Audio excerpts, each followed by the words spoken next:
The Scimitar Division was removed from the chaos of Yugoslavia to be trained in France, but being sent so far from their homeland sapped the morale of the Muslim troops, especially when they began to hear of atrocities against their people back in Bosnia. So, one summer night, a group of them staged an armed revolt against their officers. This action, although short-lived, was the only mutiny ever recorded in the Waffen-SS, says Jonathan Trigg. The mutiny was started by 4 individuals who were, without doubt, agents provocateurs from Tito's partisans, there to stir up trouble. They managed to get a large number of their own troops, several hundred men, to fight alongside them. They murdered their German officers, and their idea was that they were then going to march to the sea. What happened in the end, though? Literally, the mutiny only lasted one night, whereupon some of their own religious leaders, some of their imams, spoke to the mutineers, managed to convince them that this was folly. They then turned on their own ringleaders, who were either killed, captured or dispersed. So what military role did the Bosnian Muslim soldiers play? The Scimitar Division finally came up against Tito's partisans in the spring of 1944. The Scimitar Division became very much involved in what was guerrilla and counter-guerrilla operations back in Bosnia. This was dirty local fighting in the hills and mountains of Yugoslavia against their fellow Yugoslavs, the partisans. The Scimitar Division were very successful, particularly in the opening weeks and months of their campaign. They were extremely pleased to be back on home turf and looking after their villages and communities. When was all that going on, and how did things begin to change? That was towards the end of 1943 and the beginning of 1944. However, by that time, particularly as spring 1944 went on, it was absolutely clear to most of the Bosnian Muslims involved that the Germans were going to lose the war, and they were going to be on the receiving end of a vengeful Tito and his partisans. The conflict in Yugoslavia was often barbaric, and there is still debate among historians over how the Muslim troops behaved in relation to others. The consensus seems to be that the Scimitar Division did commit atrocities, but no more so than other units in that conflict, a view accepted by Islamic cleric Dr. Taj Hargey. Some of the crimes were perpetrated by the Scimitar Division of the SS, because I think we have a combination of factors here. You have the SS ruthlessness combined with Muslim fervour to attain freedom.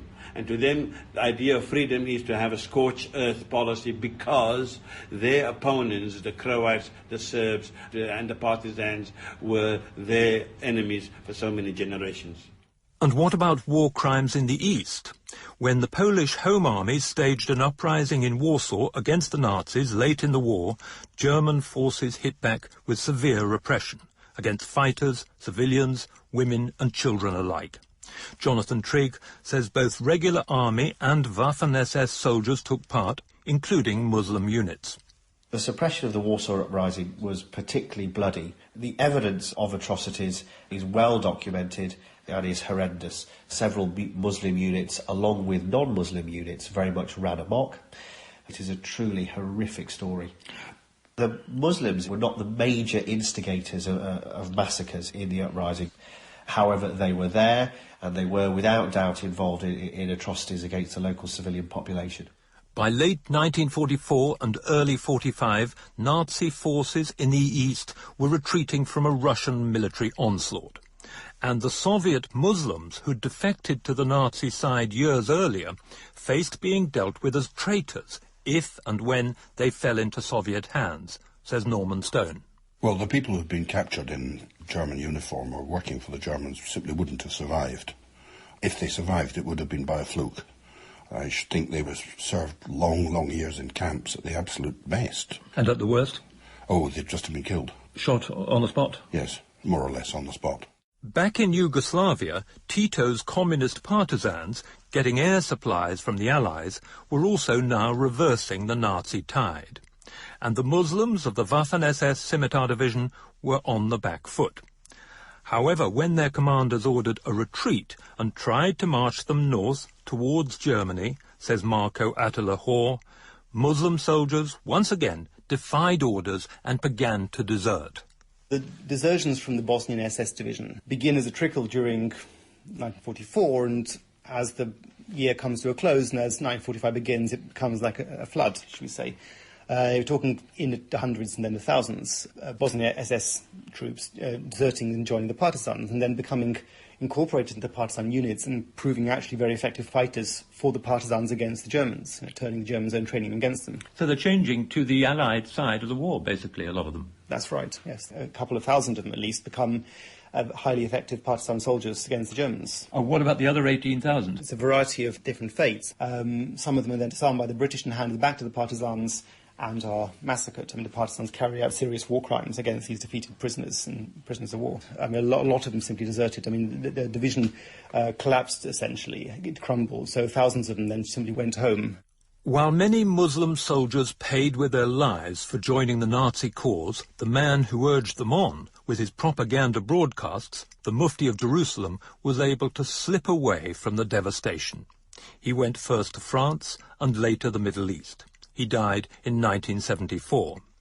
German writer Matthias Künzel fears that in recent years the Mufti may have become an inspiration to Islamic terrorists. People only know about the war years of the Mufti, and this is not the main story to tell of him, because his real meaning comes when you see at the Islamic anti-Semitism case, because he was the very first one to translate Christian anti-Semitism into an Islamic language. This was something very new during those years, and in this way he stamped his mark on the Middle East conflict that are still with us today, I think. But any suggestion that the Mufti is venerated among Islamic militants or the groups backing Palestinian independence like the PLO or Hamas is firmly rejected by Professor Gilbert Ashkar. Well, he's a completely discredited historical figure. He was discredited because his legacy has been one of defeat, and therefore when the PLO was created in 1964, he was not involved. He was marginalized, and there is no celebration of the Mufti anywhere in the Arab world. There is no street named, even in Palestinian camps, after him.